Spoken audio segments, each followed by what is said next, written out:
Télé Triomphe manolotra anao ny vaovao.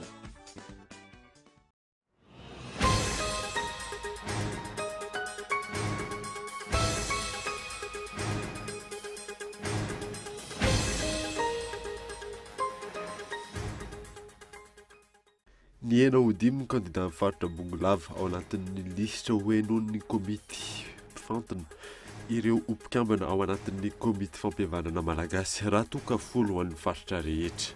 Tsy nazahoana fanazavana nefa izany. Feno 40 taona androany dia be fahafahana ny azo ny lapany avoloa nandritry ny etsy-bahoaka tamin'ny 10 aogositra 1997 izay nanoeran'ny vahoaka ny fitonan'ny Amiraly Didier Ratsiraka. Nitohy ary mbola itony fiara-miasan'ny Madagasikara ny Inde raha ny fanazavan'ny masivon'ny Inde miasa ito Madagasikara tamin'ny ity androany ity. Ankalazan'ny fa 70 taona nazahoan'ny fahaleovantena i Inde amin'ny fa 15 ny volana aogositra ho avy izao. Teny amin'ny commune Viliazo indray no nahazo ny didipotra faombe mamempona izay nikarakarain'ny tanora malagasy miara-miainga. Manamaivana ny fahasahiranan'ny ray aman-dreny ny tanjona tamin'izany.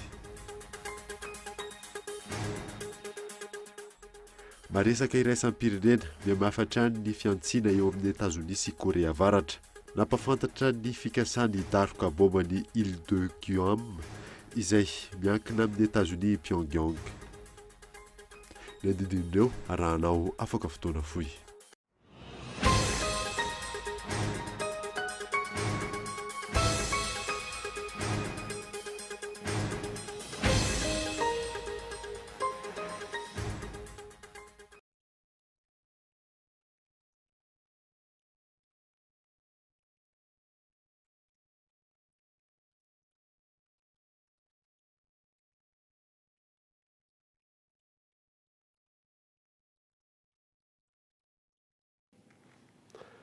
Finaritra tompoko lasy tompoko vavy manasanao ary anaraka ny fampahalalam-baovao Kolo TV hatramin'ny farany. Atsidika anao ety ampiandohana ihany koa fa manambahiny sampana fampahalalam-baovao amin'ny ity alina ity falohany andraisantsika riva iny.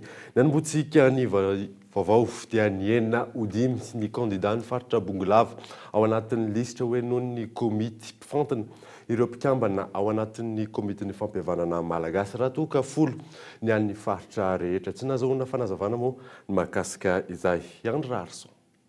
Io marany io natao petandrindrina ho fatabahoaka ireo lisitry ny candidat isaky ny faritra 12. Nanaitra maro ny fahitana anisan'ireo candidat avy amin'ny faritra Bongolava, misy 5 raha folony avy amin'ny faritra sisa. Candidat folo isaky ny faritra 12 nefa nambara tamin'ny mpanao gazety nefa valiny aogositra tetsy Antaninarenina, fobeteurany CSN, CFM, ka nahatonga ho 20 ny isan'ireo candidat noferana niatrika ity fihainoana atao imasom-bahoaka ity. Tsy nahazoana fanazavana tena nitoerana izany tranga izany. Takizao anefa ny fanambarana natao amin'ny filohan'ny CSN CFM tamin'ny andro 9 aogositra ny antsoan'ny mpanao gazety. Candidat folo isamparitra no andalo isivana farany io. Zany hoe ro folo rehefa dinina zany atao taratasy. Manana noty avo indrindra ro ny raisiny. Zay tsy misarana enquête de moralité sy ny enquêteur d'environnement mitohy mba ahatonga anay tsy disorina satria ny faharoapolo ny volana manomboka ny faharoapolo ny volana aogositra dia efa tsy misy atao hoe tapitra ny mandanay tsy afaka mamoaka ninina tsony zay. Tsy karitra ihany koa tamin'ity andro faharoa andro any ity fa tsy 20 minitra tony omaly intsony no anjara fotoanandreo candidat manoloana ny CSN CFM fa 10 minitra monja.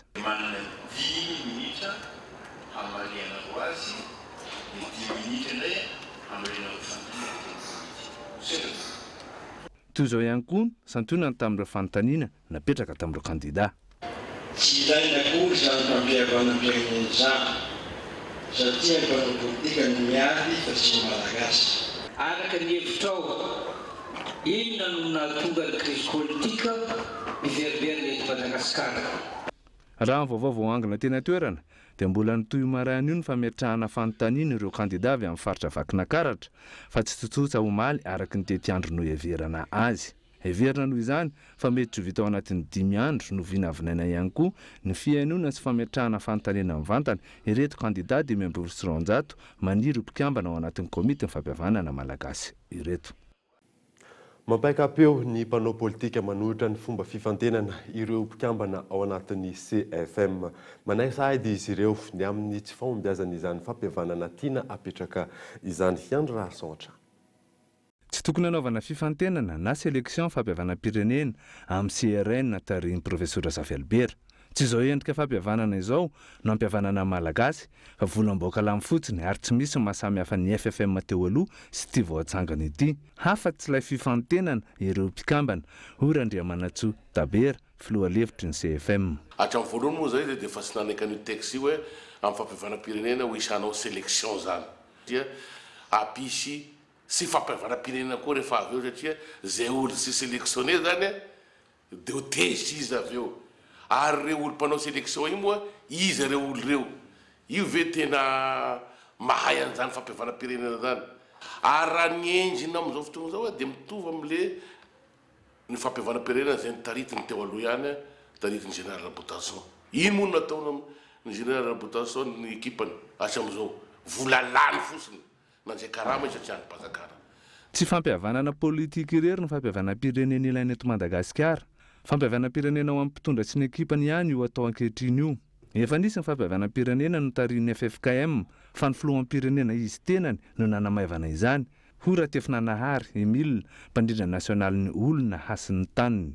Komaly zany zao le hoe fifantenana dia hoe atao hitan'ny olona sy ny sisa fa lay lalàna fototra ampitsanganana azy mihitsy ange hatrany amin'ny fototra mihitsy ijoroany zany atao hoe komity no fampihavanam-pirenena zany mihitsy no efa tsy avy-tany an'izany mission an'izany any fampihavanam-pirenena zany eny tsy fampihavanana ara-politika tsy kajikajina mpitondra fanjakana fa tena tokony miainga amina zavatra telo mazavy zany dia fampihavanana n'ilay vahoaka sy ny tantara, fampihavanana ny ara-ekônômika sy ny ara-sosialy atao amin'ny tany sy ny firenena, ny fampihavanana ara-politika tamin'ireo disadisa rehetra.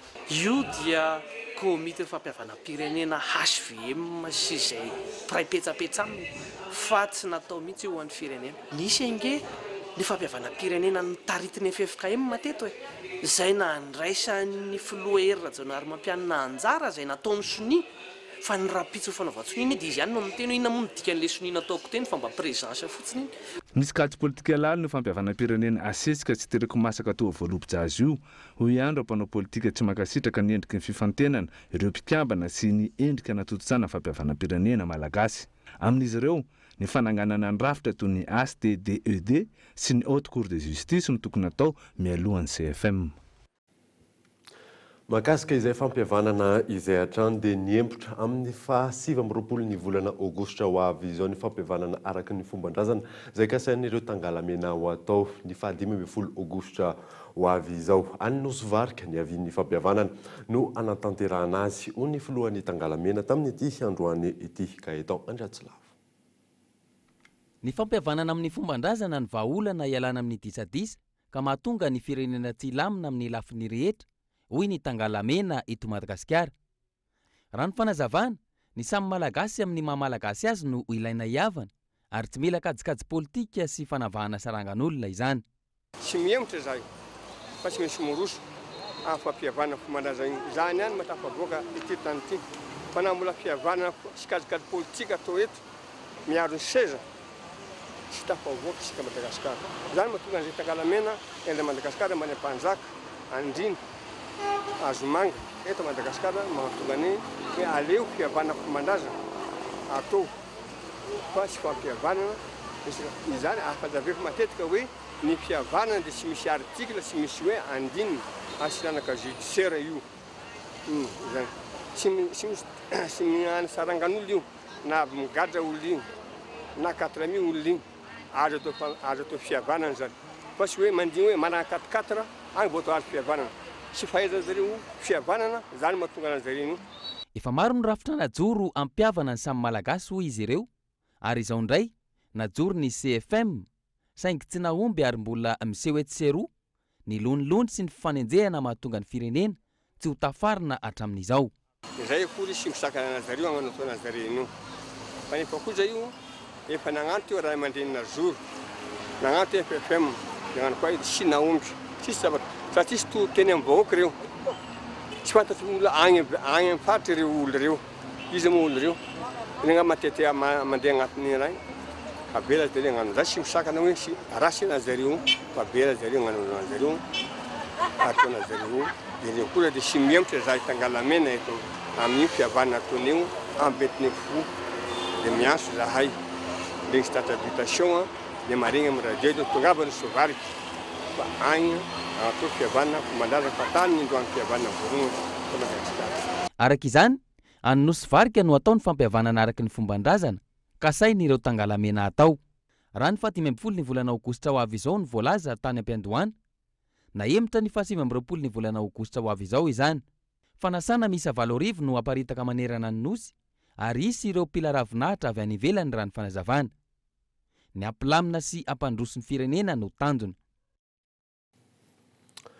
feno 40 taona androany ny diabe ny fahafana ny azony lapan'ny avolof nandritry ny etsy-bahoaka tamin'ny 10 aogositra 1 izay nandrodalana ny mandan'ny Jeriko na ny fanoheran'ny vahoaka ny fitondranan'ny amiraly Didier Ratsiraka Yandrason 10 aogositra 1 aogositra 17 feno 40 taona katroka tamin'ity androany ity diaben'ny fahafahana saingy tsy nisy ny fahatsiarovana amin'ny tanterahina indrindra fa ny teto andrenivohitra tsy nisy ihany koa ny naneho hevitra momby tranga mbola tsy ahitam-baliny io raha tsy ahivana taona visy taloha 1 no efa nanomboka ny fitakin'ny vahoaka ny demokrasia tamin'io taon'io ny nindroso tamin'ny fitakiana ny fanovana lalam-panorenana sy ny dirana ao anatin'ny repoblika fahatelo ny hery-velona tsy nisy ny marimaritra iraisana raikitra ny tolona izay nampikatsondra raha-pirenena ambolana maro nisy ny diabe ho an'ny fahafahana noentina ny azo hoeny amin'ny lapan'ny mavoloha nisy ny fitifiranareo olona teny amin'ny lalana ny azo ny lapan'ny avoloha tamin'io andro ny 10 aogositra 17 io tsy tifotra fotsiny any anefa fa teo koa ny daroka grenady ary ny tena mafy dia ny fisian'ny vanja milevina teny amin'ny faritra manodidina ny lapan'ny avoloha toy ny teny amin'ny tanimbary na ny tsiran'ny vahoaka marobe arak'izany ny isan'ny namony ainy sy naratra ary na fenipenina ny isa marina tamin'izany eny mandraka ankehitriny ny savoritaka amin'ny vahoaka tena mpanitsirana satria ny vanja milevina tahorana ho vahitsaka nisy ireo sendrany loza ka nahitsaka ary tena mony ainy na naratra mafy ny angidiby eo an-tampony loha mandatsaka grenady manepotra sy mandratra ihany koa nisy andihan'ny olona ny karamaina hitoraka pilitra tetsankilany ary miaramila indrindra ny rezep na ireo miaramila manokana mimpiandry ny filoha tamin'izany fotoana nanenjika sy nanao sava ao ny trano rehetra nanodidina mety ny sitrihan'ireo vahoaka nisy ny voasambotra ary tsy aiza ny afarany ary tsy fantatry ny avany na lihany hatramin'izao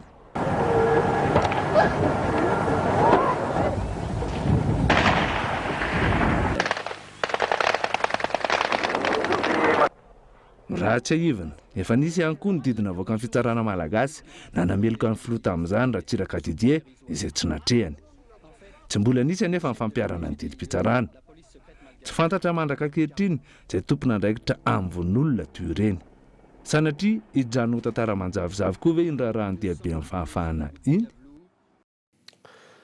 miovandrina miova sata ny cyclone tao amin'ny ministeran'ny vola sy ny tedi-bola esorina tsy ho sekretera général i Alexandre Randrenasolo ny tale général ny trésor public Feno Jean-Pierre ary ny tale général ny audit interne izay ny fanapa-kevitra no raisin'ny filan-kevitry ny ministra Omaly efa ny solon'ny sekretera général dia Rajobel Lafaliere sy ny tale général ny trésor public dia Andriamanga Hervelo tsy mbola ny solony kosa ny tale général ny audit interne lafim-baovao hafa kosa indray dia mitohy ary mbola itony fiara-miasan'ny Madagasikara amin'ny Inde raha ny fanazavan'ny masivoa any Inde monina sy miasa eto Madagasikara tamin'ity androany ity ankalazany 70 taona nazahoan'ny fahaleovanteny Inde amin'ny 15 ny volana aogositra ho avy izao Michela Ranarzona Isan'ireo fiaraha-miasa ara-diplomatika naharitra ny any Madagasikara sy Inde.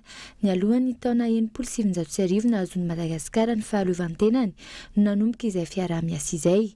Nivelatra tamin'ny sehatra maro teo amin'ny lafiny politika, toe-karena, akademika, siantifika fa indrindra ara-kolotsaina. Mitohy ary mbola haritra izay fiaraha-miasa izay raha ny fanazavan'ny Masiovony Inde miasa eto Madagasikara androany. India and Madagascar has the best of relations. And we are cooperating in a lot of fields. You know, ny fiaraha-miasa ny Inde sy Madagasikara ary misandrahaka eo amin'ny sehatra maro samihafa izany. Nanomboka tamin'ny nahazoan'ny Madagasikara ny fahaleovantena tamin'ny 1970 dia efa nisy ny maso ivoan'ny Inde teto Madagasikara. Vitsy dia vitsy ngamba ny firenena hoe nanana maso ivo nanomboka tamin'ny nahazoan'ny Madagasikara ny fahaleovantena ka hatramin'izao izao. Ary mihatsara hatrany zany fifandraisan'ny Inde sy Madagasikara zany eo amin'ny lafiny the two countries. So I've got nothing except that we are on very good grounds about our relations. Etsy ankilany ny 12 Aogositra ho avy izao no hanamarian'ny Inde ny 70 taona nahazony ny fahaleovantenany maneran-tany ny fankalazana sy ny fanamariana. Isan'ireo firenena ahitany izay fankalazana izay ny eto Madagasikara. 2017 is the 70th anniversary of independence of India. So it's time to celebrate. And government volana ity dia mankalaza ny 70 taona nahazoany Inde ny fahaleovantena Inde. Mankalaza izany ny gouvernement any Inde ny mponina indiana tsy any Inde ihany ankalazana izany fa manerana izao tontolo izao. Ho an'ny eto Madagasikara manokana dia mikarakara hetsika anankiroa ny ambasadiny Inde amin'ity volana Aogositra ity. Misy ny fampirantiana tsara, fampirantiana momba ny kolotsaina indiana. Misy ihany koa ny danse folklorika, danse indiana izay maneho ny resaka fiainana any ambanivohitra ny Inde ho aseho anatin'ny danse izay ho atao eto Antananarivo. And that is something we got to enjoy. Right now we are doing this. Over the rest of the year, we'll be making more programs. Raha tsy aivina Inde dia isan'ireo firenena mandroso indrindra eo amin'ny lafiny indostria. Miompana betsaka amin'izay ny fivoaran'ny fiaraha-miasa eo amin'ny Inde sy Madagasikara Tsoaty raha ny fanazavana.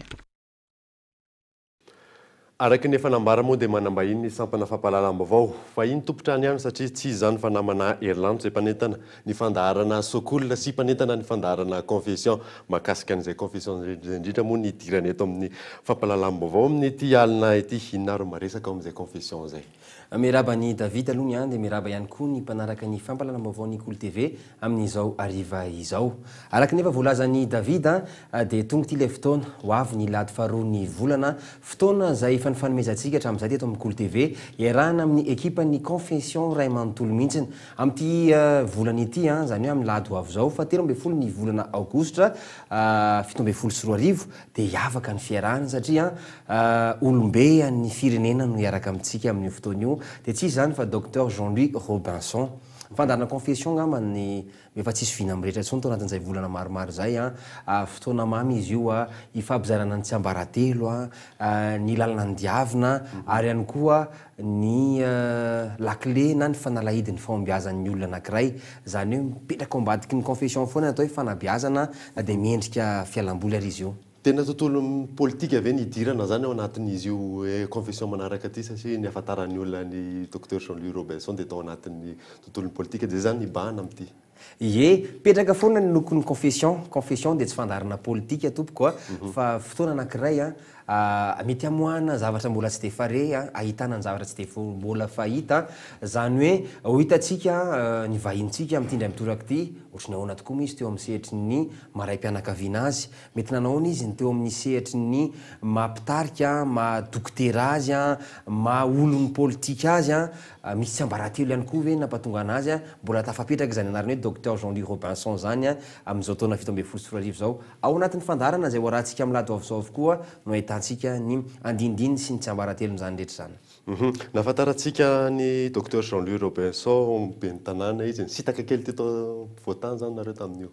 Ie, zay indrindra anisany mampiavaka ny fiarahantsika amin'ity memo David fa anisany mampiavaka ny fiarahantsika tokoa amin'ity indray mitoraka ity dia ny fivoahana ny faritra Analamanga zany hoe robe zao no azonao fandarantanany ianao anao fizahantany kely tsika no amantatra ihany koa ny fiampiainany sy ny andavanandrom-piainany zany atao hoe docteur Jean-Louis Robinson izany any amin'ny fatra 300 kilometatra mialina Antananarivo Rosea no toerana itondranay sady efa mame fofony sady zay ho anareo mpijery ny fandarana confession. Tsara mpahafantarinao ihany Erlandy hoe ahoana reo vinany famerenana mombamomba ny confession.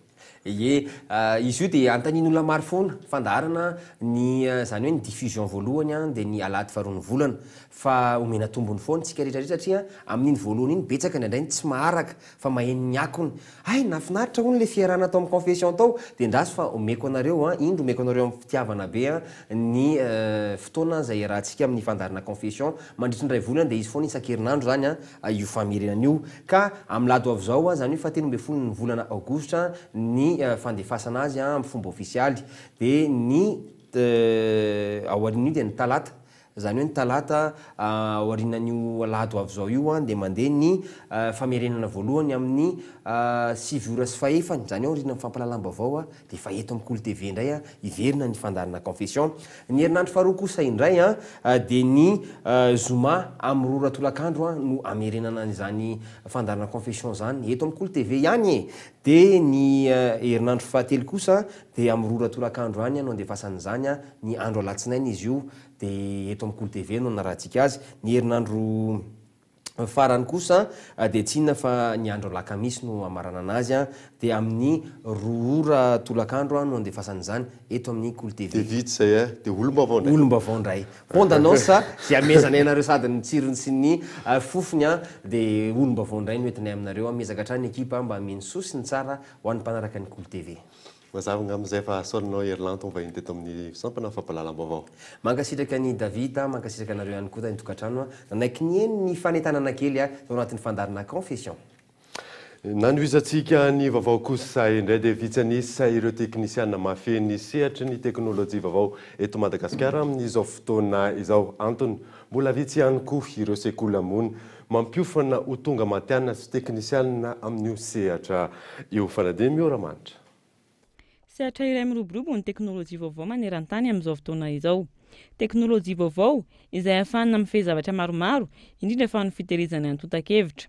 Ho an'ny Madagasikara manokana mbola vitsy ireo teknisiana eo amin'ity sehatra ity. Orinasa, olon-tsotra, ministera sy ny maro hafa samy mila teknisiana avokoa. Maro ny tombontsoa eo amin'ny fananany firenena ireo teknisiana maro ao anatiny. Isan'izany ohatra ny fahafahana mitantana ny harena sy misoroka ny fahavoazana mety hihatra amin'ny firenena iray. Tato anatin'ny taona vitsy, teknisiana eo amin'ny sehatra ny teknôlôjia vaovao no tadiavina eo amin'ny tsenany asa na anatiny izany na iraisam-pirenena. Mitana anjara toerana lehibe ny teknisiana eo amin'ny teknôlôjia ao anaty orinasa na vondrona iray, indrindra eo amin'ny fiarovana ireo antotan-kevitra sy ny tahirana na ny orinasa. Manana ny maha-izy azy ny mpianatra malagasy na mbola tsy nisy aza ny sekoly manofana sy mampianatra eo amin'ity sehatra ity.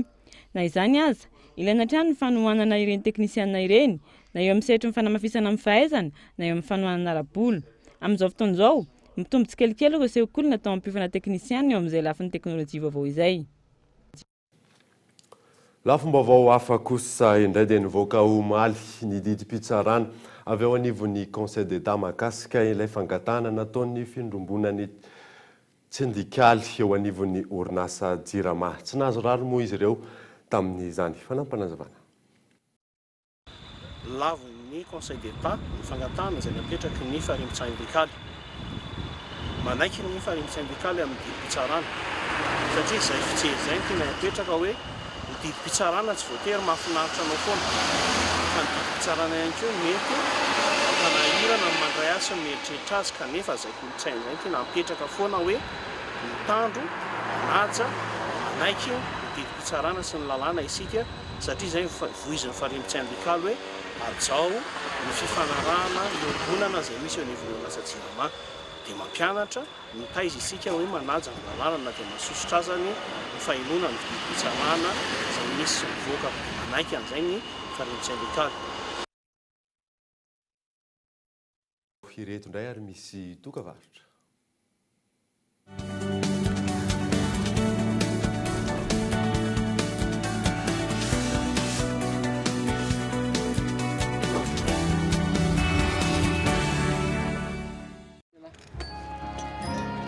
Vonina parabole ndray zao ny tena mila engagement ve décodeur 0 ariary sura fa zay vao teny ivoaka ny sary sura oya oe sura idirana idira sura sure Parabole Madagascar tsy misy engagement sady maimay pona ny installation Parabole Madagascar la télé comme je l'aime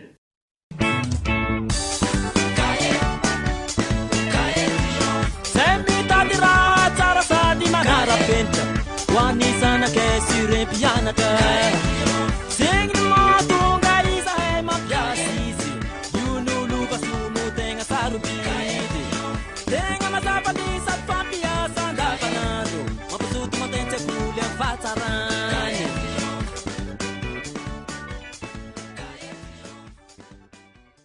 Commune ambonivohitra Mahajanga sy ny groupe Star dia faly manolotra ho anao ny Star Tour Majunga la destination familiale fa 7 katramin'ny faha-roapolo ny volana aogositra ho avy zao. Ho hitanao amin'izany isan'andro animation eny Bordeaux Grand-Pavoire anahetsika maro somba mahafinaritra iarana amin'ny Dalvis Ninas asabotsy manalaza ahitana caravane Goavambe Zumba Géant ary fampisehoana miavaka ahitana ny G5 sy Jojoby alahadiny topoka isy ny course 10 km izay hotozana amin'ny fampisehoana iarana amin'ny Rack Roots sy Ambony faranana amin'ny afo manga lehibe fotoana ngava maro tsy misy fitirana miara-miasa office régional du tourisme Boé Orange Salto.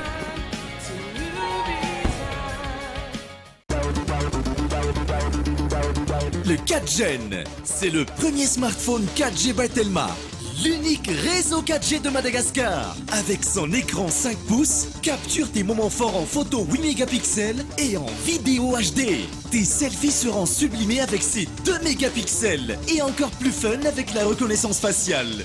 Sois 4Gen avec le smartphone 4G by Telma. En ce moment, à 194 000 arrières seulement. Telma, numéro 1 des smartphones.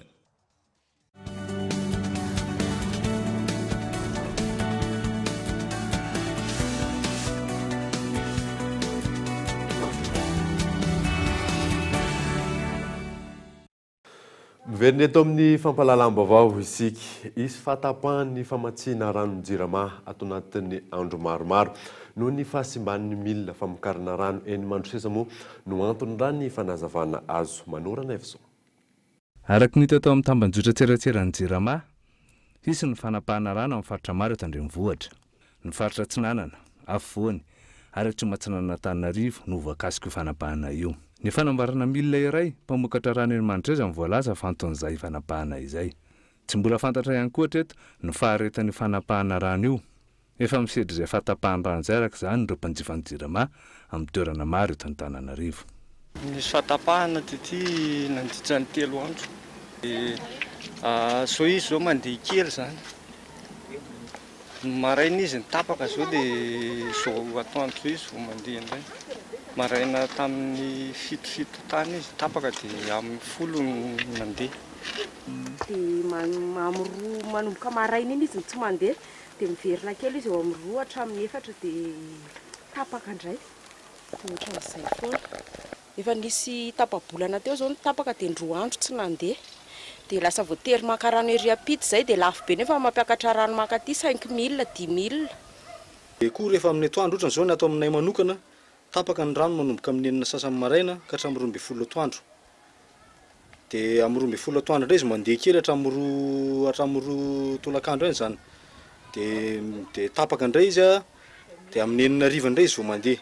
Fa tato ato zany izy zao tapaka izy le amin'ny 9 sasany maraina iny dia amin'ny 9 hariva indray le izy vao miverina. Nanomboka teo amin'ny 3 andro zao izy tsy mandeha rehefa le amin'ny atoandro.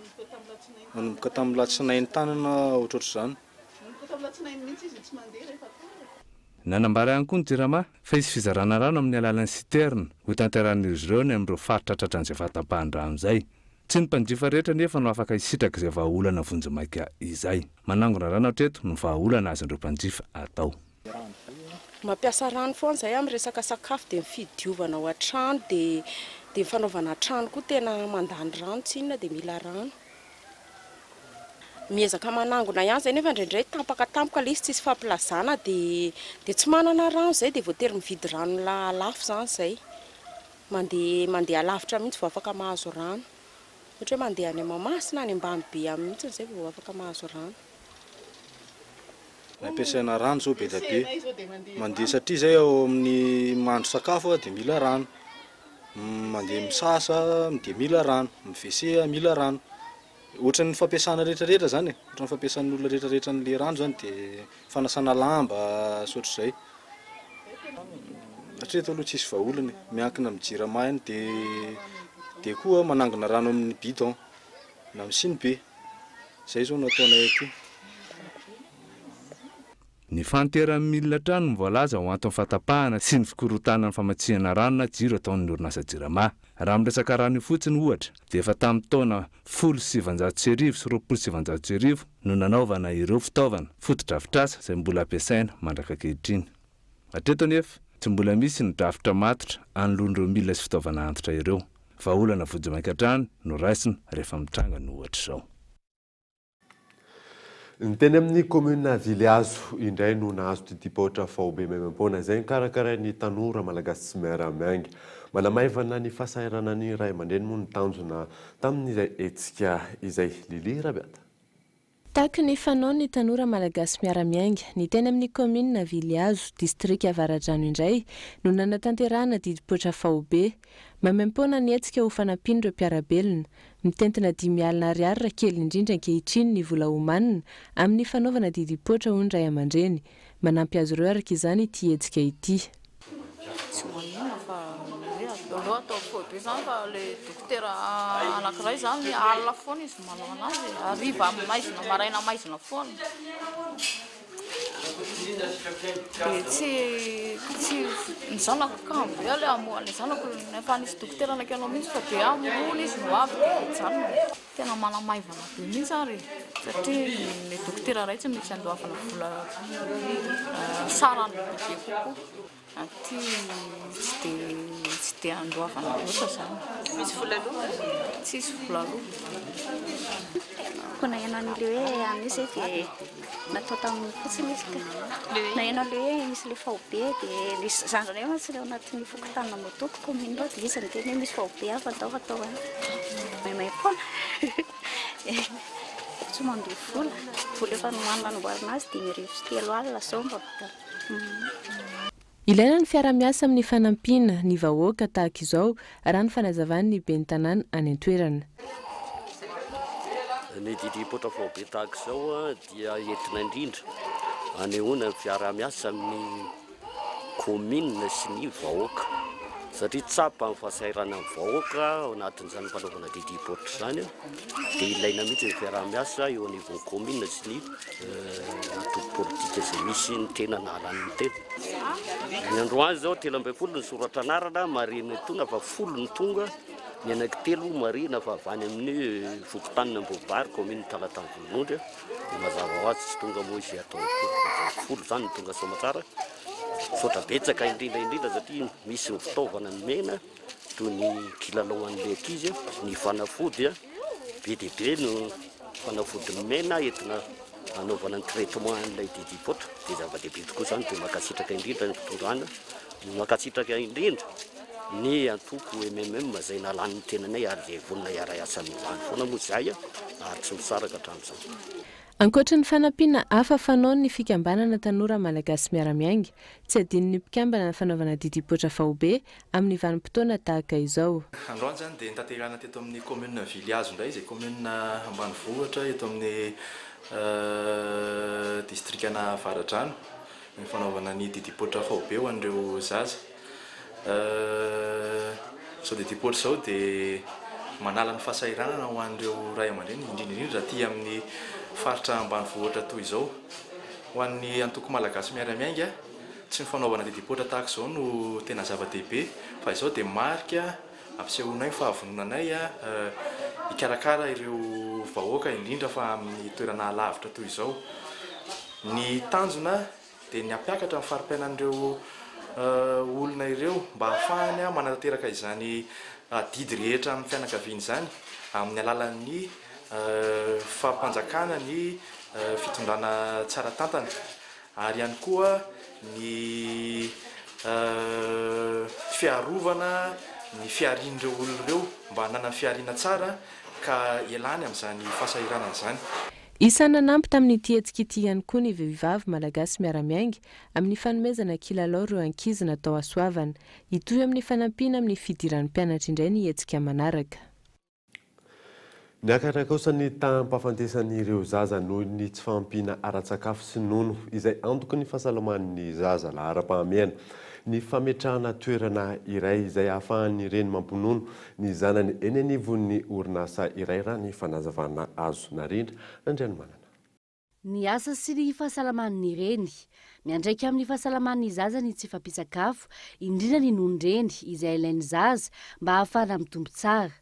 Miantoka amin'ny fampandrosoan'ny orinasa ihany koa ny fahasalaman'ny renim-pianakaviana izay miasa ary mamokatra amin'ny andavanandro. Tato ato niakatra trano ny tahampahafatesan'ireo zaza izay tsy ampy sakafo izay voalohany ao anatin'izany nondreny. Ireo mpiasa vehivavy matetika no voakasika izany izay vitsy ny ora fampinonoan'ny zanany ao anatin'ny andro iray. Araka ny mitatitra azonay any amin'ny ministèren'ny fahasalamana nanjary niakatra ny taux de mortalité infantile ina vokatra izy no le tsy fampisakafo no le ren'le miasa dia mameno biby-zanany dia iny le zaza victime amin'le hoe mety tsy madio taizana mpanampy ohatran'izay nefa tsisy tsara fa-tsy ny ronononreny any no afaka mame hery fiarovana sy ampitombo tsara kadalana ny zaza. Iny hery fiarovana sy ampitombo tsara kadalana ny zaza. Iny koa dia nataonay resaka ekonomia antsika. Ny antsika izany mifangaro miara-miainga foana antsika ny sosiala sy ny ekonomia mba entintsika mampandroso ny firenena. Rehefa salama tsara le reny mampinono ny zanany sy rehefa salama tsara koa le zanany tsy ho tapatapaka izy any amin'ny heviny orinasany. Ho tony tsara izy mampinono, ho mandry ny eritreriny satria mbadika ao ny zanany miandry anazy, miandry sakafo aminy dia itombo ny vokatra omena. Eo amin'ny lalana momba ny asa, ilaina ny fametrahana ny ivon-toerana ahafahan'ireo reny mampinono ny zanany raha ny fanazavana. Iroso amin'ny fidinana ifotony eny anivin'ireo orinasa ny tompon'andraikitra avy eo amin'ny ministera sy ny fikambanana misana ny fahasalamana manoloana ny fametrahana ny ivon-toerana iray izay ahafahan'ny reny mampinono ny zanany. Fa ny toeram-piasana izay mampiasa vehivavy mihoatra ny 5 dia tsy maintsy mametraka toerana iray ahafahan'ireo ren'ireo mampinono. Izay lalàn'izay zany ao amin'ny code du travail hitantsika an'izay ao amin'ny décret ihany koa 62/152 dia milaza an'izay lalàna izay ka dia mampafantatra an'ireo mpampiasa rehetra zay fa efa midiny izay inspection ao amin'ny inspection du travail manerana ny nosy mijery sy manara-maso an'izay. Ho an'ireo mpiasa zany izay mbola tsy misitraka an'izay manentana ireo vehivavy izay mitaiza kely ka tsy misy an'izay amin'ny orinasanareo dia mitongava mametraka fitarainany aminay. Misedra olana trano ireo vehivavy miasa ankehitriny izay manahoroany ireo mpampiasa ka tsy afaka mampinono ny zanany eny anivon'ny orinasa iray. Mbola tsy ampy ny fahalalan'ny mpampiasa sy ny mpiasa eo amin'izay tombontsoa azo amin'ny fampinonona ny zanany izay. Tokony ho lahara-pahamehana eo anivon'ny orinasa izany mba hananjana ny zon'ny mpiasa indrindra ireo vehivavy ary tsy tokony ataon'ny renim-pianakaviana ambanin-javatra ny fampinonona ny zanany. Ny fanitaran-dalana no vahaolana maharitra amin'ny fisorohana ny lozam-pifamoivoizana eto amintsika ho ny filoha Hery Rajaonarimampianina tao anatin'ny fandaharana rendez-vous du président. Hatraizan'ny famarinana izay raha oharina amin'ireo lalana eto amintsika ka eto Andriatsilavo. Taoriny ny lozam-pifamoivoizana tany Ankazobe farany teo naneo ny heviny ny filoham-pirenena ary nandroso vahaolana maharitra ialana amin'ny lozam-pifamoivoizana. Ankoatra ny fampitandremana sy ny fanasaziana ireo tompon'andraikitra ary ny filazana fa tokony ho samby tompon'andraikitra ny tsirairay avy ny fanitarana ny lalana ny vahaolana maharitra narosony. Niteraka resabe eny anivon'ny fiarahamonina izany, nampametraka fanontaniana maro ao an-tsain'ny mponina ihany koa. Ohatra amin'izany ny hoe izay tokoa ve no lahara-pahamehana ho an'i Madagasikara amin'izao fotoana izao raha ny endriky ny lalana eto amintsika no jerena. Lavadavaka eto seroa no hita raha eto an-drenivohitra sy amin'ireo lalam-pirenena. Hatramin'ireo lalam-baovao namboarina andraisana ny francophonie farany teo. Lalana ratsy sy fotaka ny any amin'ireo lalam-pirenena hafa. Raha tsy ilaza afa-tsy ny lalam-pirenena faha-5, ny lalam-pirenena faha-720, ny lalana miazo ny Voemara, Ikongo sy ny maro hafa. Raha ny zava-misy, ny 3,500 ny lalana eto amintsika ihany, izay mirefy 5,000 kilometatra no misy goudron. Ny ambiny kosa, lalan-tany ary ratsy avokoa. Ny fahavitany lalana nefa no ahafana mamoaka ny vokatra amin'ireo faritra tsirairay avy, mampihena ny tsy fandriam-pahalemana ary mampitombo ny arikarena fahobe. Vao tselakory, mpitatitra maro any avaratry ny nosy no nitokana noho ny faratsy ny lalana. Nitokana ihany koa ireo mpandraraha malagasy noho ny fiakarany saranentana vokatry ny lalana ratsy. Mandeha ihany koa ny feo fa misondrotra avokoa ny sarandalana amin'ireo kominina ambanivohitra. Ireo rehetra ireo no mahatonga ny mpandinika ny fiainam-pirenena sy ny mpiaro ny izony mpanjifa anao antsoava amin'ny mpitondra fanjakana mba hijery ny fahorian'ny vahoaka, ahay mametraka izay tokony ho lara-pahamehana. Ny fanitarana ny lalana ve no lara-pahamehana sa ny fanatsarana izay efa misy mampitaraina ireo mpampiasa lalana? Lara-pahamehana ve ny fanamboarana autoroute mampifandray Antananarivo renivohitra sy Toamasina raha mitaha amin'ny faratsiany lalana manerana ny nosy amin'izao fotoana izao? Maresaka iraisam-pirenena kosa indray dia mihamafy hatrany fiantsina eo amin'ny États-Unis sy Korea avaratra. Nampafantatra ny fikasana hidaroka bomba ny Île de Guam izay miankina amin'ny États-Unis Pyongyang. Fanadiny amin'ny sariny France 24. Mitohy ary mihamafy hatrany ny fiantsina eo amin'ny États-Unis sy Korea avaratra amin'izao fotoana izao. Nampahafantatra ny tetiny hidaroka bomba ny Île de Guam izay miankina amin'ny États-Unis i Pyongyang. Tamin'ity androany ity, nilaza i Pyongyang fa very fanahy ny filoha Amerikanina Donald Trump. Io fampahafantarana ny paikadiny amin'ny fidarofana bomba ny Île de Guam dia karazana fampitandremana ny États-Unis. Avant-poste stratégique ny tafika Amerikanina io mety hodarofan'ny Korea avaratra bomba io. Ary raha ny filazan'ny Pyongyang, ny fampiasana hery mahery vaika ihany no misy fiantraikany eo amin'ny filoha Amerikanina. Nampahafantariny tafika ao Korea avaratra fa misilina 4 no indray tifiriny, mandalo ny préfecture japonais Aoshiman, Hiroshima ary Koshi. Maharitra 17 minitra sy 12 sekondra ny dian'ireo misily ireo izay andeha alavirana 720 kilometatra ka hidoboka ao amin'ny 370 kilometatra ao amin'ny ranomasiny Guam. Io nosy io izay ahitana bombardier lourd à longue portée, chasseur ary sous-marin américaine izay manatanteraka matetika fampisehoan-kery izay mandrangitra ny Korea avaratra. Raha tsy ahivina, ny hamafy io fiantsina eo amin'ny États-Unis sy Korea avaratra io ny antomboka ny talata lasa teo. Ny filoha Amerikanina izay nandoka ny herin'ny tafika Amerikanina ary nanamafy fa ho potika i Korea avaratra raha miady aminy. I Korea Atsimo sy Japon ihany koa efa nanambara fa hiditra an-tsehatra raha toa ka misy izany fitifirana misily izany. Alohan'ny sarana daverina aminao ireo vaovao songadina tamin'ity alina ity. Miena ho 5 ny kandidan'ny faritra Bonglava ao anatin'ny listra hoenon'ny komity mpifantina. Ireo mpikambana ao anatin'ny komitin'ny fampihavanana malagasy raha toa ka 10 ny amin'ny faritra hafa. Feno 40 taona androany diabean'ny fahafana tamin'ny 10 aogositra 1976 izay nanoeran'ny vahoaka ny fitondran'ny amiraly Didier Ratsiraka. Ary farany mody ateny amin'ny komina Vilazo indray no nazo ny didipotra fahobe memempona izay nikarakarain'ny tanora malagasy sy miaramiainga. Manamaivana ny fahasairana ny ray aman-dreny moa ny tanjona tamin'izay.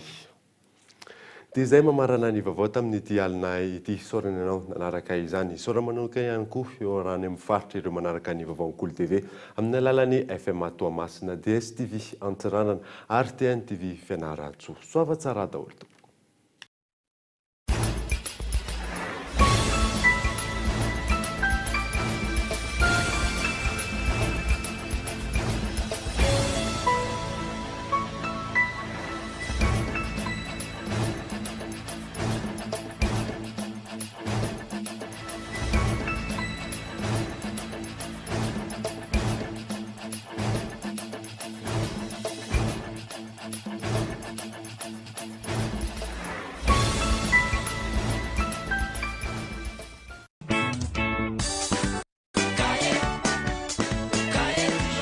Narainao teo ny fampalalam-baovao niaraka tamin'ny Cahier Triomphe.